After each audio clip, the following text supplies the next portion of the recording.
The City of Somerville just finished a major sewer project in the Spring Hill neighborhood. They completely rebuilt a bunch of streets and added some really nice new bike and pedestrian infrastructure. Here you're looking at a new protected bike lane that climbs up the hill on Summer Street, northwest of Union Square. Because this was first and foremost a sewer upgrade, one of the big changes they made was to tear out a lot of asphalt to build a bunch of these new gardens in the street.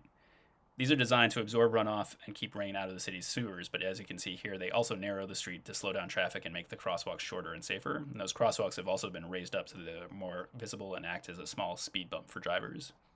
The project's bike lanes are also paved with permeable pavement, so they'll help absorb rainwater too. You can see another little garden here coming up on the left as we cross School Street. City officials told us that all these little gardens put together are giving the city about 6,750 square feet of new green space on these streets. About halfway up the hill is my favorite part of this project, where the roadway curves over to the other side of the street and the bike lane runs through this big new garden of drought-tolerant perennials. You can see some echinacea blooming right here.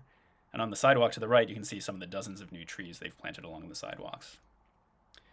The bike lane runs in one direction going west up the hill. It's a pretty quiet street, but it's nice to have some separation from the traffic when you're climbing. Coming in the other direction down the hill toward Union Square, it's pretty easy for bike riders of any age to just take the lane, especially with the 20-mile-an-hour speed limit and all the traffic calming infrastructure that's been put on the street. And as this bike lane approaches the summit of Spring Hill near Belmont Street, another pair of gardens here constricts car traffic and gives bikes a chance to merge into the lane before they start rolling down the other side of the hill towards Davis Square. And there's one more really nice raised crosswalk here for a school zone. Backtracking a couple blocks, we'll turn right up Central Street, where the sewer project also installed a pair of sidewalk-level protected bike lanes between Summer and Highland Avenue. This is a one-way street for cars, but now it's a two-way street for bikes.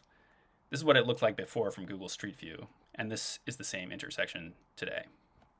Again, note several new crosswalks and speed humps that have been built along this route, and lots of new trees that have been planted along the sidewalks. This bikeway ends at Highland Avenue, but the city's official bike plan calls for extending it further north all the way to Broadway, which would also connect it to the Somerville Community Path. You can read more about this project and see more photos on mass.streetsblog.org.